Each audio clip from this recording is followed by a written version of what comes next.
Le silence de l'espace est trompeur. Depuis des décennies, nous avons été bercés par un récit unique, une sorte de mythologie moderne où l'exploration spatiale était une chasse gardée.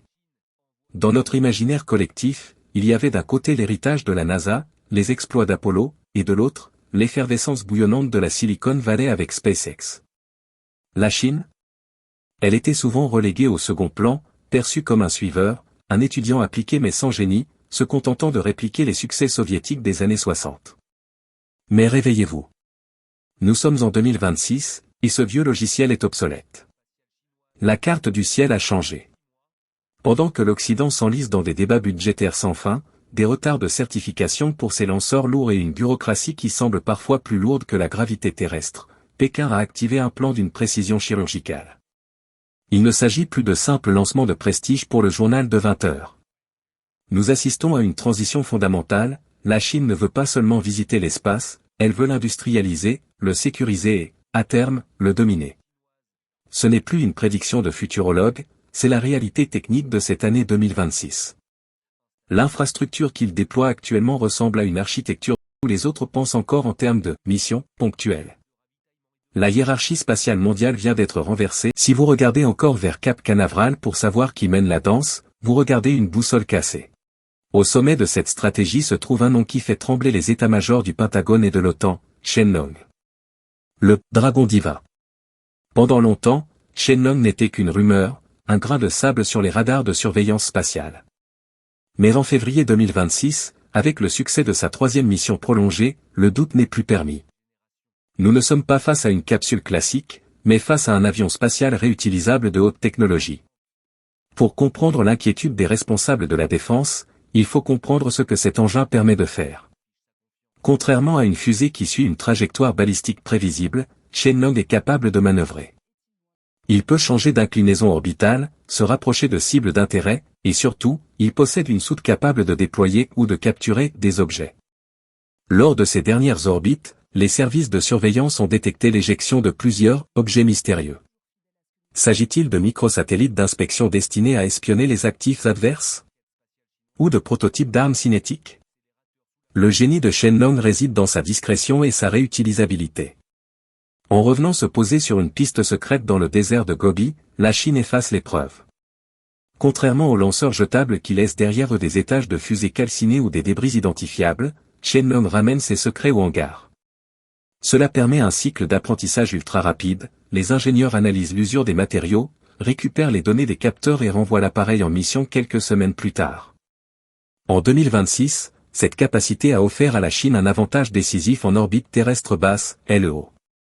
Dans cette zone stratégique où transitent les données mondiales, Shenlong agit comme un gardien silencieux, un prédateur capable d'intervenir à tout moment. Celui qui contrôle l'accès et la maintenance de cette zone contrôle les nerfs de la guerre moderne, la communication et la navigation. Pendant que l'ISS, la Station Spatiale Internationale, commence à montrer des signes de fatigue après plus de 20 ans de service, la Chine a mis en orbite un outil d'une modernité radicale, la station Tiangong, Palais Céleste. Mais ne vous y trompez pas, l'objectif de Tiangong n'est pas seulement d'accueillir des expériences en microgravité. C'est le centre névralgique d'un écosystème logistique. Le joyau de cet écosystème s'appelle Xinxian. Ce télescope spatial, dont le lancement est l'un des événements majeurs de cette année 2026, redéfinit notre manière d'observer l'univers. Sur le papier, ses capacités sont étourdissantes. Imaginez un miroir de la taille de celui de Hubble, mais doté d'un champ de vision 300 fois supérieur. Là où Hubble regarde l'univers à travers une paille, Xinxian utilise un grand angle. En une décennie, il va cartographier 40% du ciel profond, traquant l'insaisissable matière noire et l'énergie sombre qui composent l'essentiel de notre cosmos. Mais la véritable révolution n'est pas optique, elle est structurelle. Contrairement au James Webb Telescope qui dérive à 1 million de kilomètres sans aucun espoir de réparation humaine, Xinxian est conçu pour être maintenable. Il partage la même orbite que la station Tiangong. Lorsqu'un instrument tombe en panne ou qu'une mise à jour technologique est nécessaire, le télescope n'est pas abandonné. Il vient s'amarrer à la station. Les taïkonautes n'ont alors qu'à sortir pour remplacer les modules. C'est ici que la Chine gagne la guerre de l'efficacité, elle transforme des instruments de recherche de plusieurs milliards de dollars en infrastructures durables.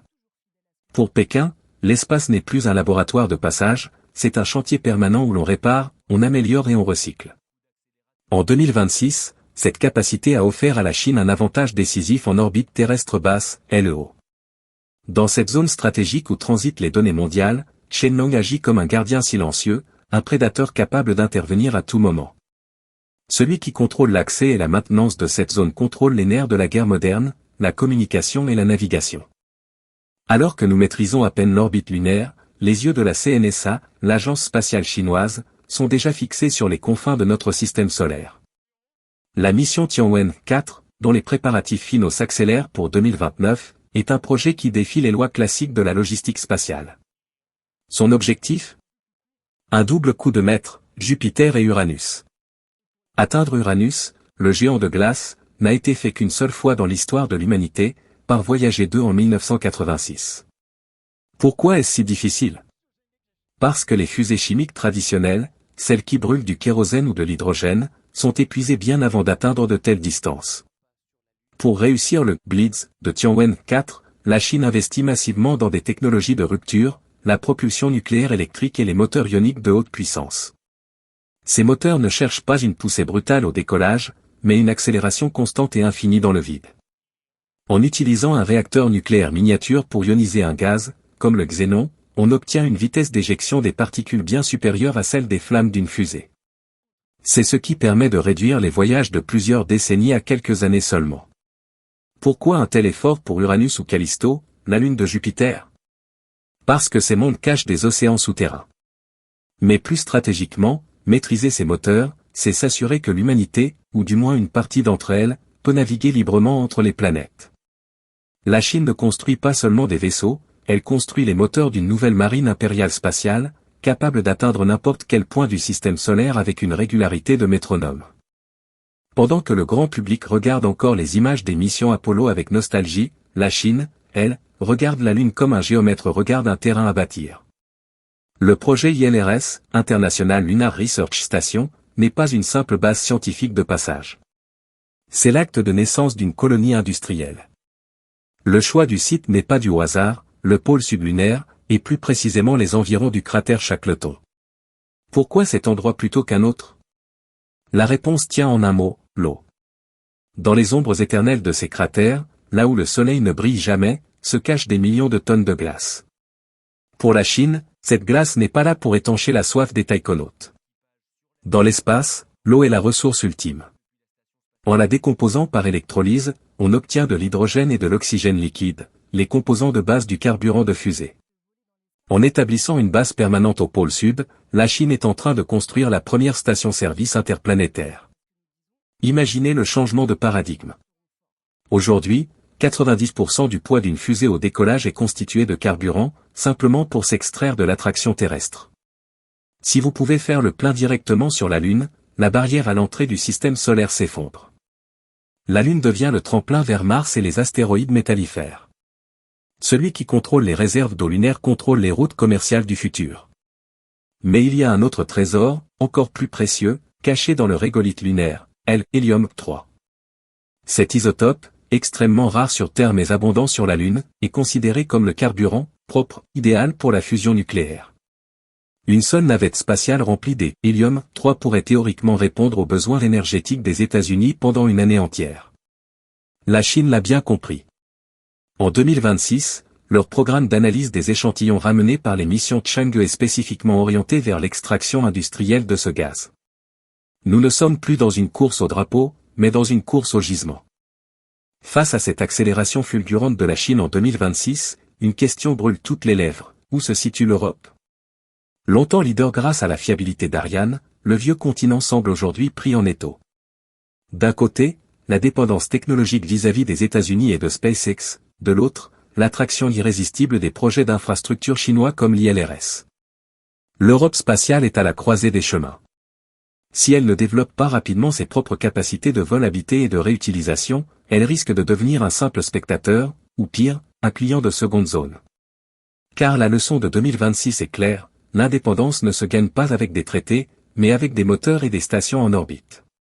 La Chine a prouvé qu'en moins de 2 décennies, une nation peut passer de l'absence totale de programme habité à la construction d'un complexe orbital et lunaire autonome.